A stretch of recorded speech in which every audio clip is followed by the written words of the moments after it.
नमस्कार दोस्तों।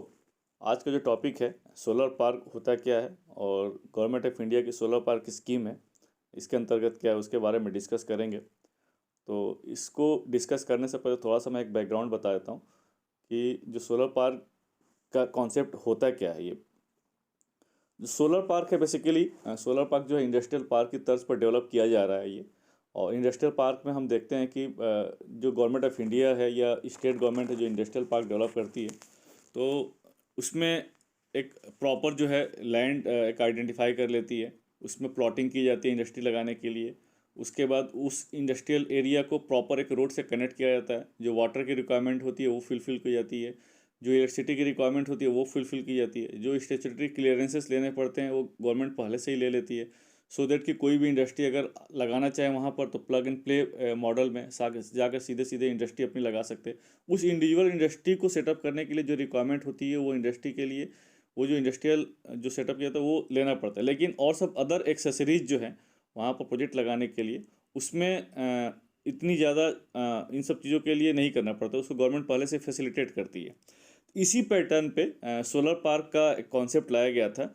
इसमें सोलर पार्क का कॉन्सेप्ट भी सेम यही था कि एक सोलर पार्क डेवलप किया जाएगा सो दैट कि जो सोलर पावर प्रोजेक्ट्स लगाना चाहते हैं उस पार्क के अंतर्गत तो सीधे प्लग एंड प्ले मॉडल में, मतलब जा करके सीधे सीधे प्रोजेक्ट्स लगा सकते हैं।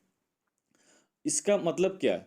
तो बेसिकली जो सोलर पावर प्रोजेक्ट्स लगाया जाता है तो उसमें दो मेजर रिक्वायरमेंट आती है, वो है लैंड और दूसरी है कनेक्टिविटी। तो किसी को अगर सोलर पावर प्रोजेक्ट्स लगाना है तो उसको लैंड की रिक्वायरमेंट होती है, और लैंड सोलर प्रोजेक्ट्स लगाने के लिए काफ़ी ह्यूज लैंड लगता है। आज की डेट में अगर हम लोग बात करें तो 1 मेगावाट सोलर पावर प्रोजेक्ट्स लगाने के लिए अराउंड 4 से 5 एकड़ की लैंड की रिक्वायरमेंट होती है। तो काफ़ी ह्यूज लैंड है ये। तो तो एक लैंड की रिक्वायरमेंट हो गई। दूसरी रिक्वायरमेंट होती है कनेक्टिविटी की। तो अगर आपको प्रोजेक्ट्स लगाना है तो आपको कनेक्टिविटी अप्लाई करना पड़ता है। कनेक्टिविटी का मतलब ये है कि जो पावर इवैक्यूएट जो वहाँ से की जाएगी, जो सोलर जो इलेक्ट्रिसिटी बनेगी उसको इवैक्यूएट करने के लिए जो ग्रिड है उससे कनेक्ट करना पड़ता है। तो एक जो ये दूसरा कनेक्टिविटी हो गया। तो ये दोनों जो जो बेसिक रिक्वायरमेंट है और जो इम्पोर्टेंट रिक्वायरमेंट है सोलर प्रोजेक्ट्स लगाने के लिए, ये दोनों कंडीशंस को सोलर पार्क में ऑलरेडी पहले फुलफिल किया जाता है। इसका मतलब है कि दो ऑलरेडी पहले से अवेलेबल है। किसी को प्रोजेक्ट्स लगाना है सोलर पार्क के अंदर का तो जाकर सीधे सीधे अपना सोलर पावर प्रोजेक्ट्स लगा सकता है। इसलिए इसको हम लोग बोलते हैं प्लग एंड प्ले मॉडल। आप देख सकते हैं कि solar power park provides project developer an area for setting up a solar power projects with A proper infrastructure facilities like water system. अगर पैनल के लिए जो उसकी वाटर की रिक्वायरमेंट होती है या सोलर पावर प्रोजेक्ट्स लगाने के लिए जो कंस्ट्रक्शन के समय जो उसमें वाटर की रिक्वायरमेंट होती है, वाटर प्रोवाइड किया जाएगा। ट्रांसमिशन सिस्टम, वहाँ से जो इलेक्ट्रिसिटी इवैक्यूएट की जाएगी उसके लिए ट्रांसमिशन सिस्टम प्रोवाइड करेगा। रोड, जो पार्क तक पहुँचने के लिए जो एक अप्रोच रोड होता है वो रोड प्रोवाइड की जाएगी। रोड हो गया। ड्रेनेज सिस्टम, जो मान लीजिए कहीं पानी अगर बारिश रेन हो जाता है या कुछ बाढ़ वाला एरिया जो भी अगर है, फ्लड वाला एरिया है, तो उसको वहाँ से वाटर रिक्वायरमेंट वाटर इवैक्यूएट करने के लिए, हटाने के लिए प्रॉपर ड्रेनेज सिस्टम होना चाहिए, तो वो ड्रेनेज सिस्टम प्रोवाइड करता है। कम्युनिकेशन नेटवर्क प्रोवाइड करता है। और जितने स्टेचुटरी क्लियरेंसेस लेने पड़ते हैं, क्योंकि सोलर पावर प्रोजेक्ट्स लगाने के लिए कोई बहुत ज़्यादा क्लियरेंसेस की ज़रूरत नहीं पड़ती है, लेकिन जो लैंड है ये बहुत एक मेजर इंपॉर्टेंट होता है। तो लैंड से रिलेटेड जो भी क्लियरेंसेस लेने पड़ते हैं या जो प्रोजेक्ट लगाने के लिए जो एक नॉर्मल जो स्टेट गवर्नमेंट जो कंसर्न लोकल अथॉरिटी से जो लेना पड़ता है, वो सारे जो क्लियरेंसेस हैं जो सोलर पावर पार्क वाले ऑलरेडी पहले से ले लेते हैं। तो ये सब सारे जो है, इसलिए इसको बोला जाता है प्लग एंड प्ले मॉडल। इसमें सोलर प्रोजेक्ट्स लगाने वाला का जो रिस्क है काफ़ी मिनिमाइज हो जाता है। तो बेसिकली यही कॉन्सेप्ट है सोलर पार्क। सोलर पार्क का मेजर आप समझ सकते हैं प्लग एंड प्ले मॉडल, कि जो कोई सोलर प्रोजेक्ट्स लगाना चाहता है तो जाकर सीधे सीधे सोलर पार्क में प्रोजेक्ट्स लगा सकता है। और जो ये सब रिक्वायरमेंट होती है लैंड और पावर इवैक्यूएशन को, उसको पहले से सोलर पार्क वाला कंप्लीट करके रखता है। अब हम बात करते हैं स्कीम की। तो बेसिकली सोलर पार्क की स्कीम है क्या चीज़?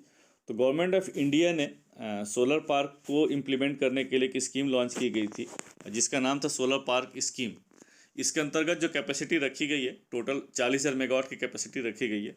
और इसमें इस कैपेसिटी के अंदर ये बोला गया कि एटलीस्ट जो है 50 सोलर पार्क इसके अंदर आ जाए। थोड़ा सा मैं इसका और भी बैकग्राउंड बताता हूँ। अभी 40,000 मेगावाट की जो कैपेसिटी है बेसिकली ये 2017 में इसको रिवाइज करके 20,000 मेगावाट से 40,000 मेगावाट कर दिया गया था। जो इनिशियल जो स्कीम जो लॉन्च की गई थी ये दिसंबर 2014 में लॉन्च किया गया था। उसके अंतर्गत जो टोटल कैपेसिटी थी 20,000 मेगावाट थी, जिसमें कि 25 कम से कम 25 सोलर पार्क आ जाएँ। जब इसकी डिमांड काफ़ी ज़्यादा हो गई और जो हम बता सकते हैं जो नेशनल सोलर मिशन में जब टारगेट भी रिवाइज कर दिया गया था 20,000 मेगावाट से 1 लाख मेगावाट टारगेट रिवाइज कर दिया गया था। इसका मतलब ये है कि काफ़ी ह्यूज सोलर प्रोजेक्ट्स की कैपेसिटी आनी चाहिए 2022 तक। तो इसी को ध्यान में रखते हुए ये जो कैपेसिटी थी मार्च 2017 में 20,000 मेगावाट से 40,000 मेगावाट की कर दी गई थी। अप्लीकेबिलिटी का मतलब ये है कि जितने स्टेट्स हैं यूटीज हैं वो इसके लिए एलिजिबल हैं, कोई डिफ्रेंसिएशन नहीं है। कोई भी अगर स्टेट्स में आप सोलर पार्क लगाना चाहता है तो गवर्नमेंट ऑफ इंडिया को अप्रोच कर सकता है, मिनिस्ट्री ऑफ रिन्यूएबल एनर्जी को अप्रोच कर सकता है कि भाई मेरे यहाँ सोलर पार्क्स लगाने। तो कोई डिफ्रेंसिएशन नहीं है कि एक पर्टिकुलर स्टेट्स के लिए या पर्टिकुलर यूटीज़ के लिए सोलर पार्क स्कीम है, नहीं। इसमें सारे स्टेट्स और यूटीज़ जो है एलिजिबल हैं। जो गवर्नमेंट ऑफ इंडिया इसमें जो टोटल सब्सिडी प्रोवाइड कर रही है वो 8,100 करोड़ है, जो कि 40,000 मेगावाट को टारगेट अचीव करने के लिए रखा गया है ये। और CFA सपोर्ट, CFA का मतलब एक central financial assistant, government of India कितनी सब्सिडी प्रोवाइड कर रही है। तो एक तो इसमें DPR कॉस्ट, तो मतलब DPR बनाने के लिए गवर्नमेंट ऑफ इंडिया जो है जो मिनिस्ट्री ऑफ रिन्यूएबल एनर्जी जो है ये ग्रांट देती है। और जो DPR है बेसिकली कैपेसिटी पर डिपेंड करता है। 0 से 100 मेगावाट के लिए 10 लाख प्रोवाइड करती है और 100 से 500 मेगावाट सोलर पार्क की जो कैपेसिटी है उसके लिए 15 लाख प्रोवाइड करती है। और मोर देन 500 मेगावाट की अगर सोलर पार्क की कैपेसिटी है तो उस केस में 25 लाख तक का प्रोवाइड करती है। ये DPR की कॉस्ट हो गई। उसके बाद सोलर पार्क को इम्प्लीमेंट करने के लिए जो इंफ्रास्ट्रक्चर की रिक्वायरमेंट होती है उसमें उस इंफ्रास्ट्रक्चर को लगाने के लिए जो इंफ्रास्ट्रक्चर की जो टोटल कॉस्ट है उसका 30% प्रोवाइड करती है एज ए सब्सिडी। उस इंफ्रास्ट्रक्चर जो सोलर पार्क को भी दो पार्ट में डिवाइड किया गया है, एक तो इंटरनल सिस्टम के लिए और एक एक्सटर्नल सिस्टम के लिए। इंटरनल सिस्टम में आपका जो है लैंड और लैंड से रिलेटेड जो है फेंसिंग, ड्रेनेज, वाटर सप्लाई, ये सब इंटरनल हो गया। प्लस जो इसमें पूलिंग सब स्टेशन इसको बोलते हैं कि जो सोलर पावर प्रोजेक्ट्स होते हैं पूलिंग सब स्टेशन में कनेक्ट करते हैं। तो ये पूलिंग स्टेशन प्लस लैंड और एक्सेसरीज जो सारी सिस्टम है वो इंटरनल पार्ट का सिस्टम हो जाता है। और एक्सटर्नल पार्ट का सिस्टम वो होता है कि जो जो पूलिंग सब स्टेशन है जो नियरेस्ट सब स्टेशन से उसको कनेक्ट करना पड़ता है। तो जो नियरेस्ट सब स्टेशन से जो फर्दर जो पावर जो इवैक्यूएट की जाएगी वो एक्सटर्नल का पार्ट हो जाता है। तो आप इसको ऐसे समझ लीजिए कि जो अगर स्टेट्स में आता है तो अगर CTU से कनेक्टेड है या STU से कनेक्टेड है, स्टेट ट्रांसमिशन यूटिलिटीज या सेंट्रल ट्रांसमिशन यूटिलिटी से कनेक्टेड है ये सोलर पार्क, उस केस में STU या CTU को जो है सब्सिडी भी दी जाती है।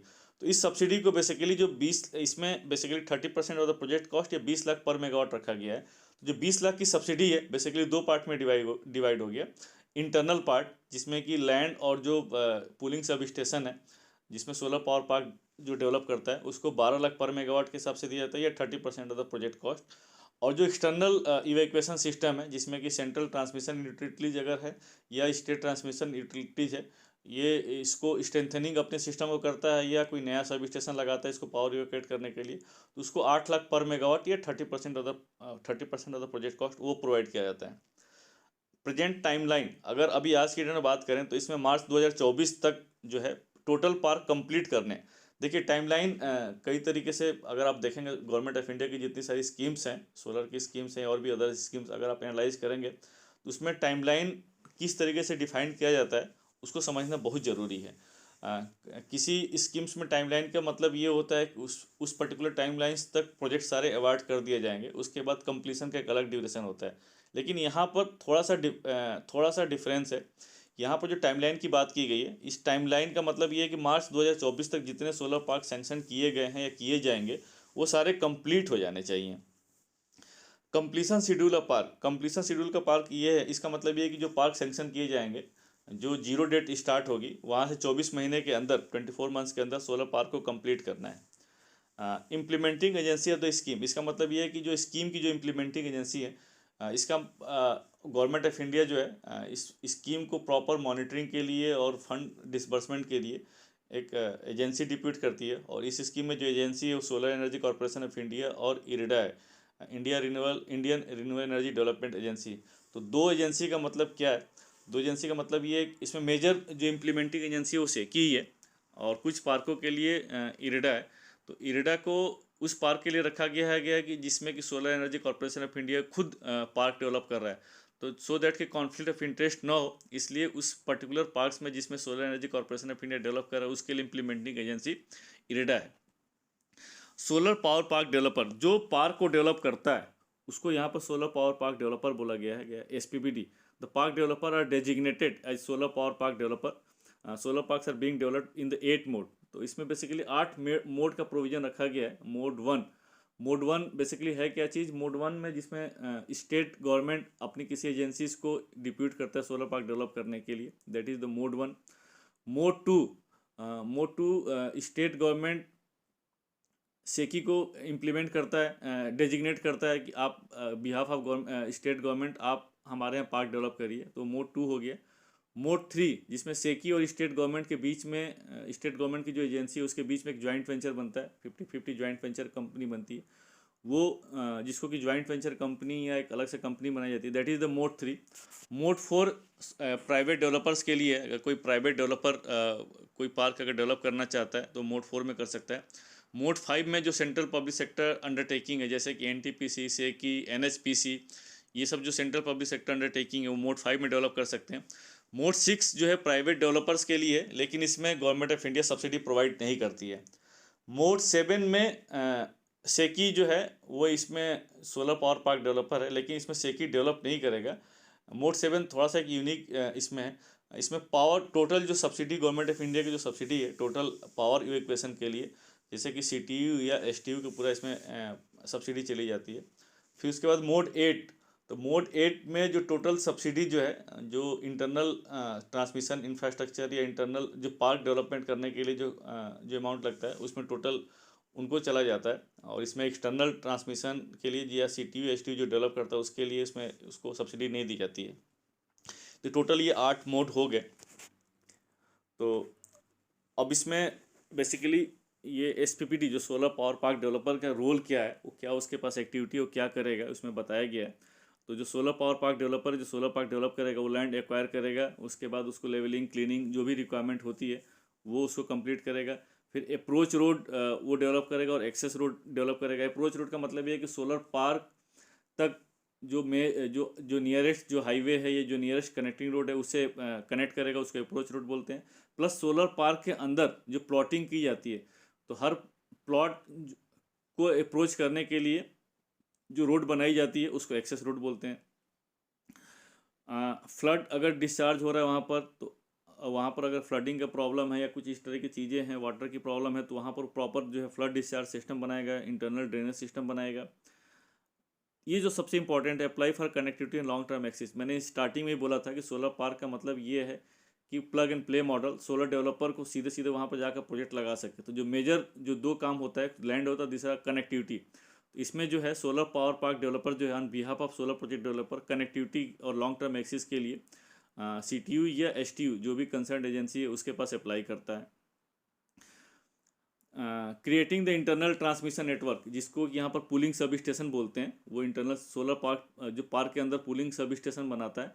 और इसका जो सोलर प्रोजेक्ट डेवलपर होते हैं अपने यहाँ से जो पावर जो उनकी जो इवेक्यूएट करना, तो ये पुलिंग स्टेशन से कनेक्ट करते हैं। ये जो सोलर पार्क अगर बन जाता है तो उसकी प्रॉपर जो ऑपरेशन मेंटेनेंस की जो जिम्मेदारी है 25 साल तक वो मेंटेन करेगा।